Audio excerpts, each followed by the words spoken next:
All right, we are recording. So, Connor and I just tried to go live on Facebook and the internet like crashed and we both froze and it was just like a hot mess. So, we're going to record this and then just put it on our social media accounts. So, welcome, Connor. So, Connor is an Enneagram coach, and we're going to talk about what that is if you don't have any idea what the Enneagram is.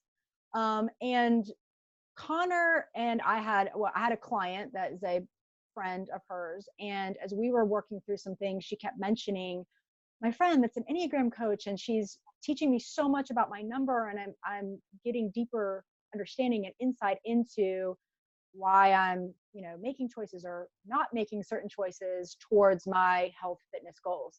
So of course that majorly sparked my interest. And I'd heard of the Enneagram and looked at it a little bit.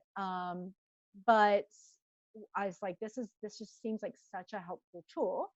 So she connected us and I was like, we need to delve into this more and spread the word about this, because as I was telling you, for me, one of my ultimate goals is to, as much as possible, eliminate a lot of the shame and guilt and judgment that people have around health, fitness, weight loss, whatever. And I think something like the Enneagram is such a helpful tool with that. Absolutely. So for those people that have no idea what the Enneagram is, tell us what it is. So the Enneagram is an ancient wisdom tool. It's been around for a really long time. It's just recently been gaining popularity again. In ancient times, it was really just reserved for people more of like in the monastic and mystic kind of life. But as it's grown more popular, we've seen how it really is a helpful tool for everyone. And so it's been gone from being passed down as more of like a person to person narrative tool to now we have books and classes and coaches. And so it really is just this tool that helps us to understand that there are 9 ways of viewing the world. And usually you will find that you fit into one of them. In a certain way. It's different than personality tests, and that usually with personality tests, it's like, this is who you are. And I think one of the struggles I have with personality tests is often it can make us feel like we're in this box of like, if I'm this is how I fit. Whereas the Enneagram is this tool that allows us to see ways in which we can grow, but also gives us clues when we're kind of in an unhealthy state. And so it allows us to be more fluid. People that are in the same number can look completely different, but we find our number with the Enneagram through understanding our core motivations and fears in life. Yeah. And so that's, in a nutshell, kind of what it is. It feels like there's so many more layers to it than like your typical kind of personality test. And I mean, you can just study it forever and just learn more and more and more. And for me, as I started looking into it as a coach to help clients, but then for myself, and then in just the few sessions you and I have been talking to kind of put this webinar together, it is just such a helpful thing to bring understanding to, oh, that's why I do that, or that's why I don't do that. That's what maybe is holding me back. And I think, a lot of what I teach is ultimately it's the way we are thinking about things that then produce an emotion that creates an action.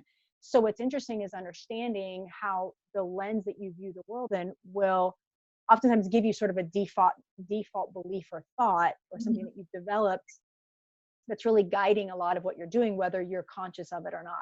Absolutely. So sometimes then when you understand it, now all of a sudden we're empowered to take action. So I think sometimes people get stuck as like, oh, well, I'm this number, I'm a 9. So I'm just not going to take action versus no, now that I understand this.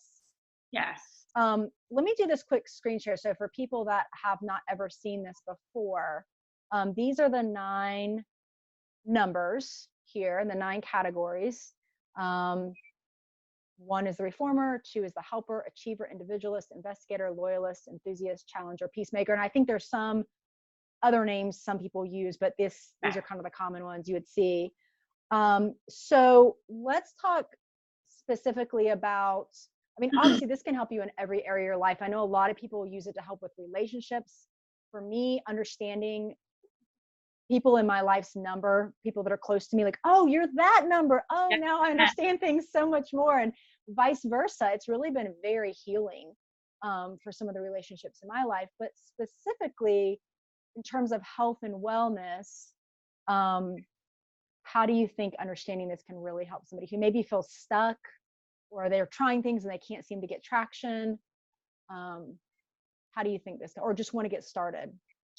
I think a lot of times we underestimate how the way in which we view the world affects all areas of our life. And so for me with the Enneagram, I've seen it, like you said, in relationships and work, with my children, but health and wellness is no different in the sense of like when I understand, first of all, my motivation behind my health and wellness, but also um, how I respond when I hit roadblocks, or when I'm in an unhealthy place, or when I'm doing it well, what does that look like? Because I think we can function out of just necessity for health and wellness, but we forget that there are ways that we can actually grow in doing health and wellness in lack of a better word, healthy way. So that when we're doing it, we don't always see these negative side effects where we strive for a certain diet or a certain weight or a certain look, and then it can turn into something that originally started as something good. We can pick up these unhealthy qualities rather than moving in a direction. So I think for health and wellness, to understand where we're coming from and the way in which we view what our goals are, and our motivations behind it. So a motivation for one is going to look totally different than a motivation for a five. They might do the same things. I mean, they both might be runners, or they both might love yoga, but their motivation behind doing it is going to look different. And the same when they hit a roadblock. Your goal is to lose so much weight or to eat a certain way. When you hit a block, the Enneagram is really going to help you understand, if you're in a place where you're open and honest with yourself, okay, I'm responding in this way, and this is why.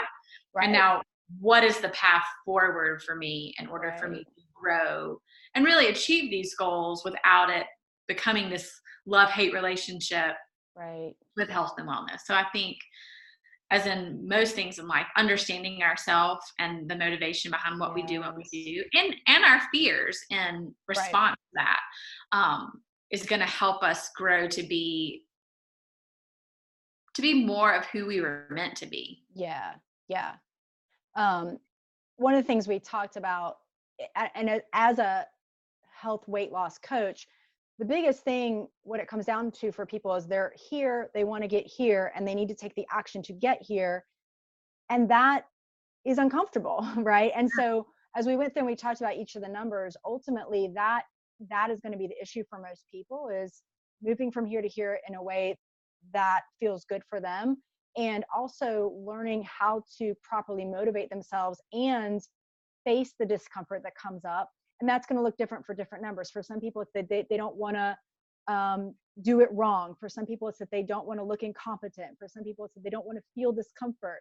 And so it was really fascinating, as we've been talking over the last few weeks, to delve into that a little bit, because it's easy to look at the exact same thing and assume the reasons behind it are the same. And a lot of people's self-talk is, just get your act together. Why can't you do this? Which is never helpful. It never works. So when you're like, oh, now this makes so much more sense. This is how I'm viewing this. These are these things that are holding me back that I didn't even see.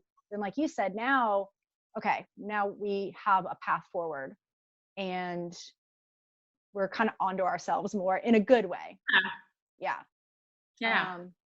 So we want to put together a free workshop to delve into this a little bit more. And so we're going to be doing this next Thursday, October 3rd at 8 p.m. We were going to do it live, but since we tested that today and it didn't do well, we're probably going to have to do it here on Zoom. Gonna revamp that. We're going to revamp that. And I have a page people can go to and read a little more and sign up if they want to come to that. And or if they can't make it at that time, we can record it like we're doing now and send out the replay. we're going to delve into this a little bit more. Really quick, we talk just really quickly about the triads, if you will. So there's 3 triads within this.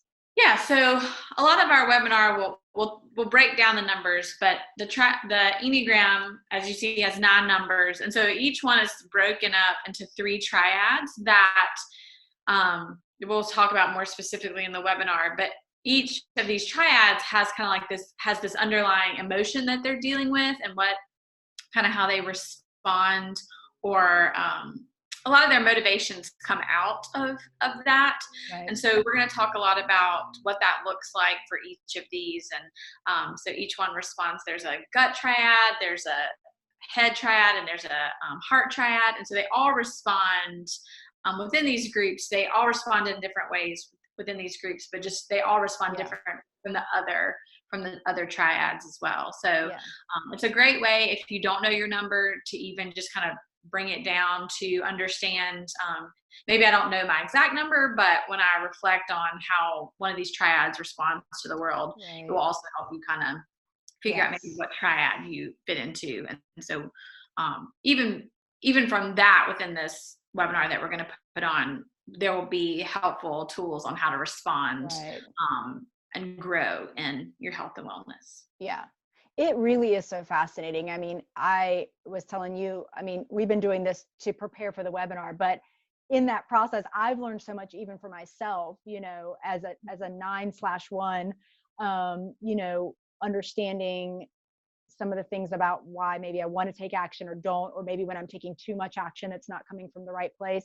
It's really interesting how this lines up with a lot of the coaching that I do around, you know, your thoughts create your emotions, and your emotions fuel your action. It's interesting how these triads kind of correlate to some of us are more thinkers, some of us are more emotions and feelers, and some of us are more of the doers and the action takers. And we want to make sure that's all aligned. And so that's kind of, you know, some of the stuff we're going to touch on in that. So it's so fascinating. And if you don't know your number, if you're new to this, first of all, like Connor said, I mean, just coming and kind of learning about the different triads, you'll gain a lot of insight. But with that being said, if somebody is interested in this, they don't know their number, what do you suggest they do to kind of figure that out? You will hear there are lots of tests that you can take. My only warning with the tests is a lot of times they aren't accurate. Some tests you have to be careful because they are measuring based on what you do as opposed to your motivations behind them. So feel free to take one of those free tests. I would just say, in response to that, make sure that you're reading little synopsis of each one of the, because a lot of times, like, numbers can do the same things, but their motivations behind it are completely different. So I have on my website, there is a section, a page where you can read kind of just some thoughts that each of the numbers might have. There are lots of other resources. If you go to my Instagram, which is Enneagram Coach Greenville, I have lots of information just based on each of the numbers and kind of their motivations and their fears, just to gather information where you can kind of read through. I always tell people the first place I would start is to read the core motivations and fears of Enneagram numbers, because in the end, that's going to be the place where you're going to want to start, because all of that is really the basis of figuring out your core number. So and so I think go ahead. I was gonna say, for some people, they read through it and they're like, oh, that's me. And then others, it takes, you know, one person I was following, it took them over a year to figure out what their number was exactly. They had kind of you can still gain so much from it, even if you're not 100% sure. Absolutely. And then you can the more you read and the more you study, the more you begin to really see. I mean, the Enneagram is all about self-knowledge. And so no one can tell you what your number is. People can give you ideas, and they like to. I mean, I'm one of those people that it took me over a year to figure out what my number was. And it took a lot of self-exploration and kind of just recognizing some of the patterns in my own life before I could really come to my number. But I think the more we're willing to open ourselves up to really understand ourselves, we'll see who we really are, and kind of, it just kind of simply narrows it down. So reading the core motivations and fears, I think, is super important. Even if you can't narrow it down to a specific one, I do think like reading about like the triads is also a great way to just kind of Mm-hmm. understand the core emotional struggle that each of Mm-hmm. those triads has is Yeah. also a great way to even just narrow it down to 3 numbers. It's Yeah. also helpful. Yeah. It really is. It's so fascinating. So, and it's just, again, it's just another great tool to have in your tool belt if you are somebody that is trying to make changes in your life or striving towards a goal, or, if you're feeling stuck in an area, this is one of those things that can just, again, bring some insight, I think some peace, and again, eliminate some of that shame that sometimes we can have, or these Yeah. feelings of, what is wrong with me? Like nothing at all. Yeah. But here, if you look at it this way, it might make more sense. So, Yeah. okay, so we're going to link up a bunch of stuff below this video, your website, your awesome Instagram page. Everybody needs to go follow you there because you have such fun. I'm like always excited to like see what little thing you're doing next on there. Um, and then I'll put the link if people want to come to the class Yeah. next Thursday night at 8, or if you're like, I can't make that time, get on there and then we will email you out the replay. But we're just going to dive into this a little bit more, without going into too much detail with it, but just kind of give a little bit more of an overview. Again, I've got pages of notes from working with you the last few weeks, and it's just all so fascinating and I think helpful, and I think people will find it interesting and great. So yay. So we just want to give you guys a little snippet of this. And for those that had no idea what the Enneagram is, now hopefully your interest is piqued and you can join us next week and learn more. So, Yeah. all right, awesome. Well, yep. Thank you so much, Connor, and we'll talk to you soon. Okay. Bye. Bye.